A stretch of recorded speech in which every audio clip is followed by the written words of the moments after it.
So good afternoon. I'm Giacinto della Cananea, and I'm very grateful to Professor Varga, as well as to his team, including Lilla Berkes and the others, for the invitation. Unfortunately, this time it was not possible for me to come to Budapest, and I apologize for this, but that was due to other commitments, and I hope that there will be another chance soon. So in this short presentation, I would like to make 4 points about the relationship between Italian law and the legal order of the European Union. As a first point, I will argue that there has been a path of gradual acceptance of the limitations of sovereignty stemming from European integration. And I will focus mainly, but not only, on the case law of the European Court of Justice and the Italian Constitutional Court. As a second step, I will argue that especially since the 1980s, the initial relationship of coordination has evolved into a clearer integration, and that is not only due to the case law of the Italian Constitutional Court, but also to the changes that have occurred within the Italian Constitution. And in this respect, there is an important role that has been played by the interaction between the two courts. Thirdly, I will focus on one important element of our research, which has been pointed out by Professor Varga in a previous seminar, that is to say, how is the relationship between national and European identities conceived in Italy? And fourthly and finally, I will briefly discuss some controversial or critical issues that have arisen in recent years. So let me begin with the first step, that is to say, the initial adjustment to European integration. And in this respect, it can be helpful to briefly share on the screen few slides that I have prepared for this workshop for two reasons. First, because in this slide there is a reproduction of Article 11 of the Italian Constitution. And secondly, because it allows me to better explain the importance of the political support that was given to European integration. From the first point of view, as you can see on the screen, on the slide, Article 11 of the Italian Constitution has provided since 1948, when the new constitution was adopted, that Italy would agree on conditions of equality with other states to such limitations of sovereignty as may be necessary to ensure peace and justice among nations. And that Italy would also promote and encourage international organizations pursuing such goals. Now, in this respect, there was very important change with regard to the ideologies and political practices and governmental practices of the previous period, because until 1945 in Italy, there has been a prevalence of autarky, so the idea that Italy could do alone, as well as of authoritarian government. And when the famous Schuman Plan, that is to say, the speech given by the French Minister of Foreign Affairs, Schuman, was made public in 1950, the Italian government was one of the first one to agree. And there was, 2 years later, a famous speech by Alcide de Gasperi, the man you can see on the picture on the top of the slide, according to whom the idea of the Italian government was that in Europe we were building a coalition of democracies founded on the principle of liberty. That was arguably the prevailing idea, which was not without difficulties, of course. So in the 1960s, the Italian Constitutional Court found it hard to accept the primacy of European community law in the Costanenel case. And more or less 10 years later, in the Frontini case, they came out with the theory of the counter limits to the primacy of European community law in order to preserve the fundamental principles of the national constitutional order. And that took place in the same years in which the Zoll-Lange doctrine was announced in Germany by the German Constitutional Court. But in the following decades, there were important revisions of that constitutional doctrine. First of all, because the Constitutional Court, in a series of important judgments, beginning with the La Pergola judgment of 1984, revised the initial doctrine according to which the Italian and the community legal order were separated, by affirming that the two legal orders were autonomous but coordinated. And 5 years later, in 1989, the court clarified that the two legal orders were not just coordinated, but also communicating. Now, arguably, the Constitutional Court gradually changed its jurisprudence. But at the same time, we have to take into due account the steps taken by politicians who changed the Constitution twice. The first time in 2001, as you can see from the second slide, by clarifying that national legislation shall respect both the Constitution and the legal order of the European Union. And even though that does not imply, at least for some constitutional lawyers, that the Constitution and the legal order of the European Union are put on the same place, on the same footing, but still there is awareness that legislation must respect EU law. And secondly, more recently, in 2012, the Constitution was changed again in order to clarify that the principles concerning budgetary law and more broadly European and national finances are the same. So, for example, the national budgets must be balanced and public debt must be sustainable in accordance with European Union law. So, what are the consequences of all these? I would argue that there is nowadays an even stronger and more specific legal basis for the primacy or supremacy of European Union law, even though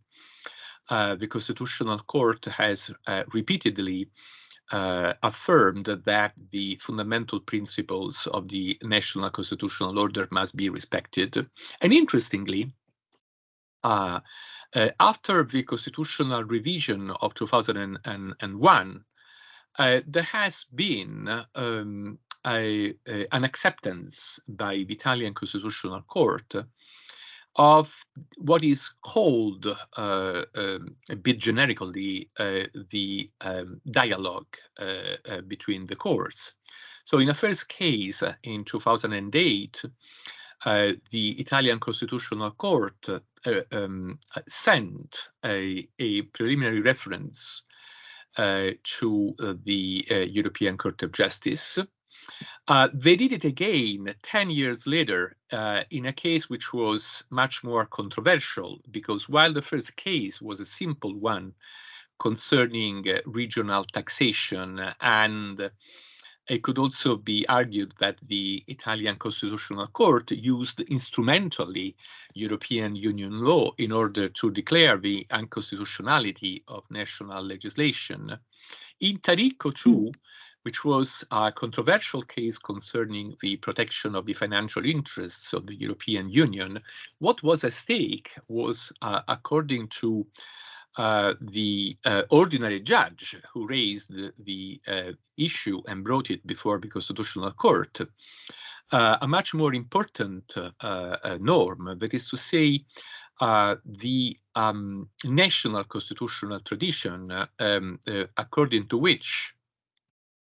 criminal trials must come to an end after a certain number of years, what is called prescription in Italian law. So interestingly, the Italian Constitutional Court refused the opinion according to which they had to declare that there was a contrast between the European and national traditions, and they sent again a preliminary reference to the European Court of Justice. And the upshot of all that was that the emphasis was not placed so much on the national constitutional tradition, but rather on the possibility to have a more pluralistic conception of constitutional traditions. So in practical terms, the Italian constitutional tradition was viewed in accordance with a common constitutional tradition. More recently, there has been a third case, this time concerning administrative sanctions in the field of financial markets, and this case concerned the right to remain silent during an administrative procedure. It is what is called, with an old Latin or Roman expression, nemo tenetur sed tegere. And once again, the two courts agreed that there was no contrast between the national and the European traditions. So, coming to my third point, what can we learn from these changes that have occurred both in the case law of the Constitutional Court and more recently and importantly in the Constitution itself? Well, I would argue that there are two elements that must be considered. One concerning the initial participation of Italy to the communities, and the second concerning how the concept of national identity is interpreted by most, though not all, constitutional lawyers. From the first point of view, this is something which already emerged during the previous workshop that we had with Professor Varga and the other members of this group. For post-war Italy, being a founding member of the European communities was certainly a fundamental element in the process of building the new polity, which is also the reason why it was accepted by the majority of Italians and of their political parties while there was at that time in the 1950s a strong opposition coming from the political minorities, at that time the left. That element for Italy as well as for Germany, being a founding member, is really something which has a fundamental importance in defining our national identity, which explains why when a debate has emerged in Europe concerning the meaning and significance of Article 4 of the treaty establishing the European Union, according to which the Union shall respect the equality of the member states as well as their national identities, that clause has been interpreted by the prevailing majority in two ways. On the one hand, in the sense that Article 4 has established what could be called the principle of mutual tolerance, in the sense that differences between national legal systems must be accepted if they are compatible with the values and the general principles upon which the European Union is founded. And in this sense, the interpretation proposed by Professor Weiler and Professor Cartabia has been shared by many constitutional lawyers. And on the other hand, both the case law of the Italian Constitutional Court and the works of learned interpreters such as Giuliano Amato, who was the president of the court until a few months ago, suggests that the interpretation of the national and the European identities should proceed in a coherent manner, in the sense that even though respect must be paid to certain specific features of the Italian constitutional order, so much of our national identity depends on the common construction of the European identity, that the possibility of conflicts remain potential, but is very hard to occur concretely. And interestingly, and this is the final comment that I want to do in this presentation, there's a contrast with the doctrine which has been defined by the Constitutional Court in recent years, in the last 10 years, with regard to international law. So while in other countries there has been some reluctance to give a special status to European Union law, in Italy, in the case concerning the German liability for the damages that occurred during the Second World War, a contrast has emerged between the Italian Constitutional Court and the International Constitutional Court, and in the sense that the Italian court argued that the possibility of having judicial protection, an effective judicial protection, is a defining element of the Italian constitutional order, which does not allow judges to give up the actions that are brought, which are still being brought by Italian citizens against German authorities. So in this respect, we could say that there is some reluctance